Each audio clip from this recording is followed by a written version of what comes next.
मेरी ज़िंदगी का एक हिस्सा बहुत ही दुखी लोगों में गुजरा था और मेरे साथ एक बार अच्छा व गरीब वाक़या पेश आया जो मुझे बिल्कुल हिला कर रख गया और मेरा दिमाग आज तक उस बात को सोचकर हिल चुका था।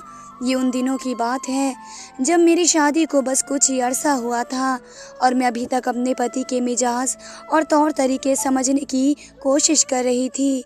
मेरे पति का घर बहुत बड़ा था और बाकी ससुराल वालों से अलग था। घर में नौकरों का एक भेद था। जब शादी के बाद मेरे पति ने मुझे अपने घर लाए तो मैं एक घर में 50 नौकर देखकर हैरान हुई थी।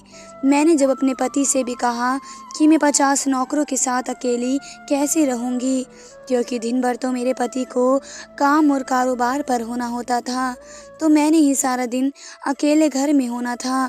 मेरे पति ने तब मुझे ऐसी बात बताई जिसे सुनकर मैं हैरत से कितनी देर कुछ बोल ही ना पाई। मेरे पति बोले कि फ़िक्र मत करो, ये सब की सब नौकर अंधे हैं और तुम्हें नहीं देख पाएंगे, मगर बस तुम ध्यान करके उनके सामने ना जाना। मुझे हैरत होती थी कि मेरे पति ने 50 अंधे लोग ढूंढकर अपने घर में क्यों रखे हुए हैं। क्या ऐसा सिर्फ मेरी वजह से था? नहीं, ऐसा नहीं था। मैंने ये बात सोची ज़रूर थी, मगर मैंने खुद ही अपनी सोचों को झटक दिया, क्योंकि वे नौकर हमारी शादी से भी पहले की थी और ना ही मुझे ये समझ आया था क्या अगर सब नौकर अंधे थे तो मैं पर्दा क्यों करूं। ये बात मेरे लिए थोड़ी अजीब बन रही थी, मगर मैंने पति की बात पर कोई एतराज़ नहीं किया और घर में भी पर्दा करके घूमने लगी। खाना खाते हुए मैं कुछ देर के लिए एक तरफ हो जाती थी, वरना जहाँ भी जाती कोई न कोई नौकर ज़रूर मौजूद होता था। शुरू में मैंने अपने कमरे से बाहर निकलना छोड़ दिया, क्योंकि वे मेरा कमरा था जहाँ कोई नौकर मौजूद नहीं होता था, मगर फिर मेरे पति ने इस बात पर भी मुझे समझाया कि अपने कमरे में बंद ना रहा करो, बल्कि पूरा घर मेरा है और मुझे चलते फिरते रहना चाहिए। उनका कहना था कि कमरे में बैठकर बीमार हो जाओगी। मुझे साफ महसूस हुआ जैसे मेरे कमरे में बंद रहना उन्हें पसंद नहीं आया, क्योंकि शायद वे मुझे अकेला छोड़ना नहीं चाहते थे, इसलिए तो घर में ज़रूरत से ज़्यादा नौकर रखे हुए थे। मुझे अपने पति की हर बात समझाने के नाम पर एतराज़ करना और चिड़चिड़ा कर रहा था। मैं अगर खुली हवा में सांस लेने जाती तो तब भी मुझे पर्दा किए रखना पड़ता। मैं बहुत आज़ादी पसंद करने वाली लड़की थी। अपने पापा के घर मेरा लिबास खुला ढुला होता था, मगर मैं दुपट्टा वगैरह लेने में तकलीफ़ नहीं करती थी। अगर कभी बाहर जाती तो छोटा सा दुपट्टा ओढ़ लेती। अब ऐसी लड़की को अगर घर में आम मालूमात में भी तमाम वक्त चादर ओढ़कर पर्दा करके रहना पड़े तो वह तंग ही होगी। मैंने एक दो बार अपने पति से ये बात करने की कोशिश की तो वे बोले कि तुम्हारे घर का माहौल और मेरे घर का माहौल अलग है। ये बात कहते हुए उनका लहजा मुझे बिल्कुल अजीब सा लगा था।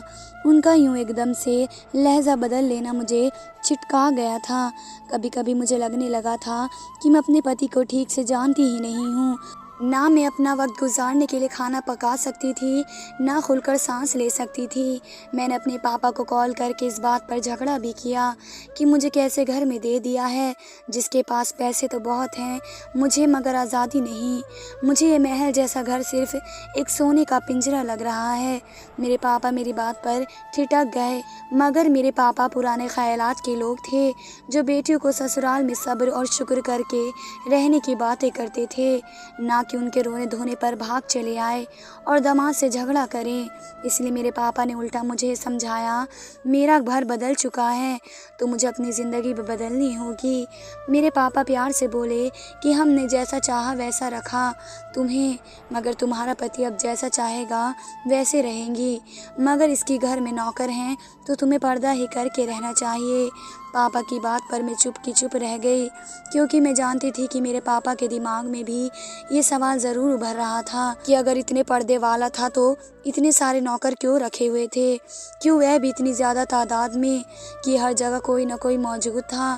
जब मैंने अपने पापा को ये बात बताई कि मेरे पति ने सब के सब नौकर अंधे रखे हैं ताकि मेरा पर्दा न उतरे और फिर भी मुझे पर्दा करने को बोलते हैं, मेरी इस बात पर मेरे पापा कुछ उलझ से गए, मगर फिर भी मुझे ही खामोश रहने की और पति का हर हुक्म मानने की बातें करने लगे। मैं भी थक कर हार मान गई थी। एक दिन मैं नहा कर निकली तो मेरे कमरे का दरवाज़ा खुला था और इस खुले दरवाजे के सामने एक बूढ़ा नौकर खड़ा हुआ था। वे मेरी तरफ देख रहा था, मगर मेरे देखने पर नज़र घुमा ली। उसे देखकर मुझे एकदम शक सा गुजरा कि वह अंधा नहीं है बल्कि देख सकता है, और वह मुझे बहुत गौर से देख रहा था। मैं चौंक कर उसकी तरफ बढ़ गई। उसके पास पहुंचकर नज़र उस पर पड़ी और मैं घबरा कर रह गई, क्योंकि वह मेरा नाम मरियम है। मैं एक बहुत खाते पीते घराने में पैदा हुई थी। बहन भाइयों में सबसे बड़ी थी और मनमौजी किस्म की लड़की थी। मेरा मिजाज ऐसा था कि मुझे रोक टोक बिल्कुल बर्दाश्त नहीं होती। ऐसा भी नहीं था कि मैं बदलिहाज थी या मैं अपने घर वालों के खिलाफ बगावत करती। बस मैं बार बार दोहराए जाने वाली बात से चिढ़ जाती थी। इसलिए पापा भी मुझे तंग नहीं करते और कोशिश करती थी कि मुझे अपनी मर्ज़ी से ज़िंदगी गुजारने दी जाए। अपने पहनावे से लेकर पढ़ाई तक मेरी मर्ज़ी शामिल रही। मैं लाड प्यार में ज़िंदगी गुजार रही थी, क्योंकि घर में ज़्यादा काम काज न था। इसलिए मैंने मास्टर्स की डिग्री लेकर घर बैठ जाना मुनासिब न समझा और पापा से इजाज़त लेकर जॉब के लिए दरख्वास्त दे दी। मैंने एक अच्छे कॉलेज से मास्टर किया था तो मैं नौकरी भी अच्छी चाहती थी। तभी सोच विचार और भाग दौड़ के बाद जाकर एक दो जगह मुझे मेरी मर्ज़ी की नौकरी नज़र आई, तो वहाँ पर नौकरी के असूल की कोशिश की। मेरी पढ़ाई बहुत अच्छी थी और मैं मेहनती लड़की थी, इसलिए मुझे नौकरी में आसानी मिल गई थी। नौकरी पाकर खुश हो गई। ऐसा लगता था कि ज़िंदगी में कहीं कोई कमी नहीं है और जो मैं चाहती थी वह मिलता जाता था। 2 से 3 महीने हुए तो मैं अपने काम में माहिर हो गई। तभी दिल लगाकर काम करने लगी और मेरा काम इतना बेहतरीन था कि मेरे साथ काम करने वाले सब लोग मेरे काम की तारीफ़ किए नहीं थकते थे। मुझे मेरे ऑफिस में कुछ अरसे में ही ऊंची पोस्ट पर लगा दिया कि मेरी मेहनत जल्द ही मुझे कामयाबी की तरफ ले जाएगी, और यही तो मैं चाहती थी। मगर भला हो उन रिश्तेदारों का जिनको अचानक रिश्ता लेकर मैदान में कूदने की पड़ी, और मेरे कुछ साल तक आज़ादी से पापा के घर पर ऐश करने के सारे सपने अधूरे के अधूरे रह गए। जानने वालों में से 1-2 मुनासिब रिश्ते आए थे, उन्हें तो मैंने मना कर दिया, मगर फिर एक ऐसा रिश्ता आया जिसे घर वाले इनकार करने को तैयार नहीं थे। वही घर वाले जो मेरी बात फ़ौरन मान लिया करते थे, लेकिन अब ये मेरी बात नहीं सुन रहे थे। मैं हैरान थी कि आखिर ऐसा कौन सा रिश्ता था जिसके लिए सब मचल उठे थे। छोटे बहन भाइयों ने जब मेरे होने वाले पति का मुझे बताया तो मैं हैरान रह गई। वे लड़का आधा अरबी और आधा पाकिस्तानी था। मेरे अंकल यानी पापा जान के सगे चाचा के बेटे ने सऊदी में शादी की थी। शादी करने के बाद कुछ ऐसे तो खुशी में गुजारा, मगर जब बेटा हुआ तो असल मसले शुरू हो गए। मेरे अंकल चाहते थे कि उनके बेटे की परवरिश पाकिस्तानी तरीके से की जाएगी, मगर जाहिर है उनकी बीवी अपने बेटे को अपने अंदाज से पालती थी। उनके दरमियान काफ़ी जंग चलती रहती थी और उसके बाद उन दोनों का कुछ यूँ हुआ कि आंटी ने अंकल से औलाद के इस प्यार में कह दिया कि तुम विवाहित पाकिस्तानी मर्द हो जो सिर्फ अपने अंदाज से औरत को चलाना चाहते हो, मगर औरत गुलाम नहीं होती। अंकल के तो हवास बख्ता हो गए। अपनी बीवी से अलग होने की सूरत में उन्हें अपने बेटे से हाथ धोना पड़ता और वह अपने बेटे से बहुत मोहब्बत करते थे। उन्होंने आंटी से अपने किए की माफ़ी मांगी और रिश्ता कायम रखा था। अंकल ने अपने बेटे को अपनी नज़रों के सामने रखा और जब वह अपनी माँ के रहन सहन अपनाकर जवान हो गया तो अंकल की बीवी का इंतकाल हो गया। अंकल अपने बेटे को लेकर पाकिस्तान लौट आए और यहीं घर बना लिया। अंकल चाहते थे अब उनका बेटा हमेशा के लिए पाकिस्तान रहे, मगर जाहिर ऐसा मुमकिन नहीं था। वह जवान था और अपने ननिहाल से वाकिफ़ था, इसलिए उसने मिलना जुलना जारी रखा और अंकल की खुशी के खातिर पाकिस्तान में भी अपना घर अलग बना लिया। मेरा उससे ख़ानदान की किसी शादी में सामना हुआ था। मैंने उसके बारे में बहुत सुन रखा था और उसके मुताबिक मुझे यही लगा कि वह मगरूर और शायद बदलिहाज इंसान होगा, मगर वह तो काफ़ी खुश गुफ्तार और अच्छा इंसान था, जिसके पास तो बातों का एक ख़जाना था और वह किसी भी टाइप की बातों पर बोल सकता था। मैंने उससे काफ़ी बातें की थी, जिसकी वजह से हमारी बहुत अच्छी दोस्ती हो गई, मगर मैं नहीं जानती थी कि यह ताल्लुक़ वह किसी और बंधन में करना चाहेगा। अंकल ने मेरे पापा से मेरा रिश्ता मांगा, क्योंकि उनका अरबी बेटा आजकल काबू में नहीं आ रहा था और ज़्यादातर वे वक्त अपनी माँ के वतन में गुजारने लगा था। उसको ननिहाल वालों से ज़्यादा मोहब्बत और लगाव थी और इसी तरह ज़्यादातर उसके साथ ही रहता था। वे बिल्कुल वैसा ही लापरवाह सा इधर इधर घूमता फिरता। उसके इस रवैये को देखते उसके पापा ने इस बात की फिक्र सताने लगी कि कहीं मेरी रोक टोक से घबराकर वह वापस अरबी ही ना चला जाए। सिवा उसे रोकने का आसान तरीका ये था कि उसकी शादी अपने ददिहाल में कर दी जाए। और इसी सिलसिले में जब अंकल ने अपने बेटे से पहले शादी की बात की तो वह साफ इनकार कर गया और यहाँ की लड़कियों में दिलचस्पी जाहिर नहीं की। मगर जब वह मुझसे शादी में मिला तो अंकल चौंक गए थे और पहली फुर्सत में ही अपने बेटे से मेरे बारे में पूछा और ख्वाहिश जाहिर की कि वह अगर मुझसे शादी कर लेगा तो एक अच्छी लड़की उनके घर आ जाएगी और उनको बेटी मिल जाएगी वगैरह वगैरह। मेरे लिए अंकल का बेटा भी जाने क्या सोच कर मान गया और अपने बाप को शादी करने के लिए हाँ कह दी। अंकल तो बेटे के मानते ही बहुत खुश हो गए और सीधा मेरे पापा के पास आ पहुँचे। पापा ने थोड़ा वक्त सोचने के लिए मांगा, ख़ानदान के बड़ों से मशवरा किया, अभी मेरे रिश्ते की हामी भर ली। मैंने जब देखा कि अब मेरे इनकार की भी गुंजाइश बाकी नहीं रही तो मैंने थोड़ा वक्त मांगा, मगर वह भी ना दिया गया। मैं चाहती थी कि अपनी जॉब का शौक़ कुछ अरसे तक पूरा करूं और जिस कामयाबी को हर एक मुझसे कहता था उसका मज़ा तो लूं, लेकिन मुझे इजाज़त नहीं दी गई। मुझे लगा मेरे हाथ पांव बांध दिए गए हैं। वही घर वाले जो मेरी हर बात मानते थे, मतलब का रिश्ता आने पर बिल्कुल ही सख्त हो गए और मुझ पर पाबंदियां लगाने लगे थे। मैं तब रोने लगी थी। मुझे तब एहसास हुआ कि कोई माशरी घराना जितना भी आज़ाद हुआ हो, एक वक्त ऐसा ज़रूर आता है जब पापा बेटियों के हाथ पैर बांध कर रिश्ते की डोरी में जकड़ देते हैं। मैंने भी हर पावन और हर बात पर सर झुका लिया। ये रिश्ता मेरे लिए कोई ऐसा समझौता या मजबूरी भी ना था कि मैं बगावत पर उतरती या जिद करती। लड़के से मिल चुकी थी और वह मुझे इतना बुरा नहीं लगा था। इसके पास दौलत, शोहरत और अच्छी सूरत सब कुछ था। वह दिल जीतना भी जानता था, इसलिए मैंने भी शादी के लिए हामी भर दी। और सच तो ये था कि मैं भी खुश थी कि अपने पति से शादी के बाद बात करके उससे जॉब के लिए इजाज़त मांग लूँगी और मुझे पूरा यकीन था उस जैसा आज़ाद ख्याल इंसान मुझे इजाज़त दे भी देगा। और ऐसे ही कुछ अरसे बाद मैं उस अरबी कज़िन की बीवी बनकर अंकल के घर दुल्हन बनकर पहुँच गई। अंकल ने मेरा बहुत ही अच्छे से इस्तकबाल किया और मुझे महंगे कपड़े लेकर दिए। मैंने भी अंकल को बाप जैसा दर्जा और इज्जत दी थी। अंकल खुश अखलाक इंसान थे, इसलिए मेरी उनसे अच्छी खासी दोस्ती हो गई। मगर जो हमारी शादी को हफ्ता भर गुजरा, मेरे पति मुझे लेकर अपने अलग घर में चले गए। मेरे पति बहुत अच्छे इंसान थे, जैसा कि मैंने उन्हें जाना था। अच्छी गुफ्तगू करने वाले और अच्छे अल्फाज के मालिक थे। शक्ल सूरत भी अच्छी और मिजाज भी खुशगवार सा रहता। शादी के बाद मेरे दिन अपने पति के संग बहुत खुशियों से गुजरे थे, मगर उनके अलग घर में जाते ही मैं परेशान हो गई। उस महल नामा घर में 50 के करीब नौकर थे और सब के सब बंदे थे और इस सब पर मुश्किल ये थी कि मेरा पति का कहना था कि मैं उन सब के सामने पर्दा करके रहूं और मुझे यूँ लगता था कि दिन का तमाम वक्तों में उनकी नज़र में जकड़ी रहती हूँ और कुछ भी खुलकर नहीं कर सकती। अपने पति की गैर मौजूदगी में भी अगर मैं अपने कमरे में बंद रहने की कोशिश करती तो जाने उनको कैसे खबर हो जाती कि वह मुझसे घर आते ही कहने लगते थे कि बाहर निकला करो और घुमा फिरा करो।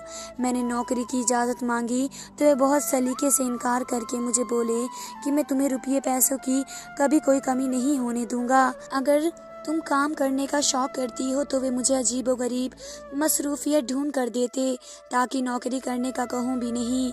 मैं कुछ दिन में थक कर रह गई थी। मैं किसी से कुछ भी कह नहीं सकती थी। घर वालों से बात की तो वह भी मुझे ही समझाने लगे। यानी मेरा वही घर वाले जो मुझ पर हर मौके पर सपोर्ट करते आए थे, वही आज मुझे सब्र करने को कह रहे थे। मैंने उनके हालात और वक्त से समझौता कर लिया और घर में पर्दा करके रहने लगी। मगर एक रोज़ ऐसा हुआ जिसने मुझे बुरी तरह थका दिया था। इस रोज़ नहाकर जब मैं बाथरूम से निकली तब मुझे खुद पर किसी की नज़र का एहसास हुआ। मैंने पलट कर देखा तो मेरे कमरे के खुले दरवाजे पर एक बुढ़ा नौकर मुझे देख रहा था। मैंने देखते ही नज़र घुमा गया मगर मैं ठिठक चुकी थी। मुझे लगा कि जैसे वह अंधा नहीं है, वे देख सकता है और वह मुझे देख रहा था। मैंने उसकी तरफ देखा और उसकी तरफ बढ़ी और जो मैंने देखा वह मुझे बुरी तरह चौंका गया। वह नौकर पकड़े जाने पर तेज़ी से भाग गया और मेरे दिमाग में धमाका हुआ। मुझे अचानक ही ख्याल आया था कि शायद वो सब नौकर अंधे नहीं बल्कि देख सकते हैं और जो मैंने उस नौकर के पास देखा था वह तो मुझे अंदर से अच्छा खासा दहला भी गया था। मैं अपने पति को ये बताना चाहती थी कि उन्हें बेवकूफ़ बनाया जा रहा है। जब मैंने हिम्मत करके अपने पति को ये बात बताई तो वे सख्ती से मेरी बात पर गुस्सा करने लगे और बोले कि ऐसा बिल्कुल मुमकिन नहीं है, वे सब अंधे हैं। मैंने अच्छे से ये बात चेक किया है।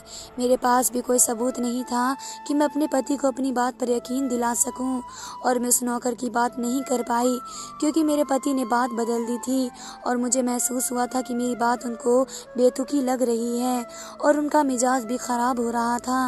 मैं तब खामोश हो गई मगर सोच लिया था कि सच्चाई जान कर रहूँगी।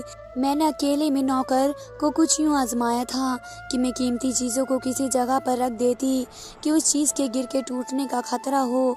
जब मैं वहाँ से हटकर चुप कर देखती तो वे नौकर जल्दी से चीज़ संभाल लेते थे। मैंने कई सारे अंधे नौकरों को ऐसे तन्हा में आजमा कर देख लिया और मैं जानकर हक्का बक्का रह गई थी कि वे सब नौकर देख सकते थे। अब मुझे को ये सताने लगा था कि वे नौकर मेरे सामने अंधे होने का ड्रामा क्यों कर रहे थे और जो इस रोज़ मेरे नौकर के पास देखा था उसकी शर्ट के आखिरी में छोटा सा कैमरा लगा हुआ था जहां से यकीनन कोई मुझे देख रहा था या फिर मेरी वीडियो बनाई जा रही थी। ऐसा क्यों हो रहा था और वे कौन लोग थे? मैंने परेशानी से अपने पति को सारी बात बताई तो मेरी घबराहट पर मेरे पति चौंक गए और मेरे सामने सबको बुलाकर चेक भी कर लिया मगर किसी के पास कोई कैमरा नहीं मिला। मुझे समझ आ गया कि वे नौकर पकड़े जाने पर एहतियात बरतने लगे।